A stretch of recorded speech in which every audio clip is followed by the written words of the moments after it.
रखने के लिए, प्रवेश करने के लिए जा रहे हैं, मैं इसे अनुमति दे कि यह यज्ञ निर्विघ्नता पूर्वक संपन्न हो। उसके बाद फिर हम गणेश भगवान का पूजन करते हैं।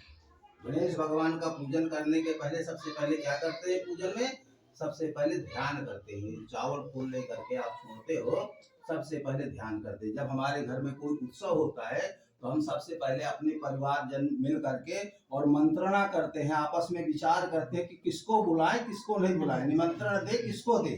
तो हम उनका ध्यान करते हैं। क्या करते हैं?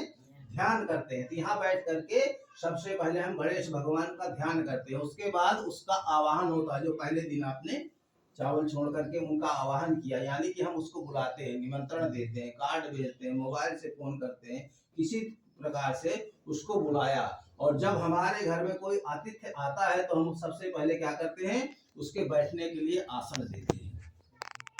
तो हम जो है फूल चढ़ा करके और भगवान को आसन प्रदान करते हैं। उसके बाद आप 4 बार जल छोड़ते हैं। कितनी बार डालते हैं? पहले 4 बार। 4 बार जल डालने का मतलब क्या होता है?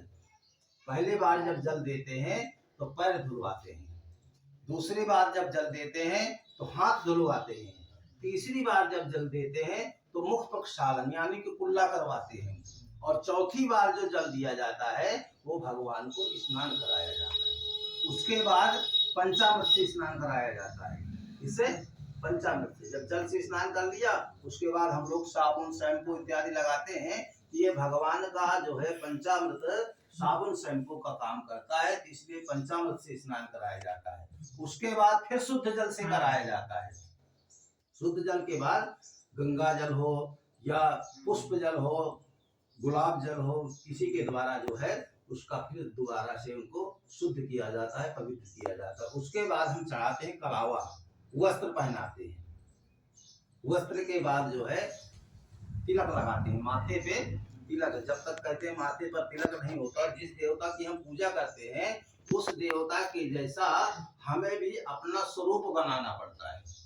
भगवान शिव की पूजा करते हैं तो हम त्रिपुंड धारण करते हैं, गले में रुद्राक्ष की माला धारण करते हैं, ताकि उनका जो प्रेम है, भगवान का जो प्रेम है वो अपने बालक पर पूर्ण रूप से हो जाए कि ये मेरे ही अनुयायी हैं, मेरे ही गोत्री हैं, इसलिए उनके जैसा स्वरूप बनाना पड़ता है। तो हम जो है भगवान को तिलक धारण करवाते हैं। तिलक धारण के बाद जो है अक्षत छोड़ते हैं, फिर पुष्प पहनाते हैं, उसके बाद दूर्वा, बिल्वपत्र और सुगंधित द्रव्य, फिर उसके बाद धूप, दीप और नैवेद्य भोग अर्पण करते हैं। भोग अर्पण करने के बाद फल प्रसाद देते हैं।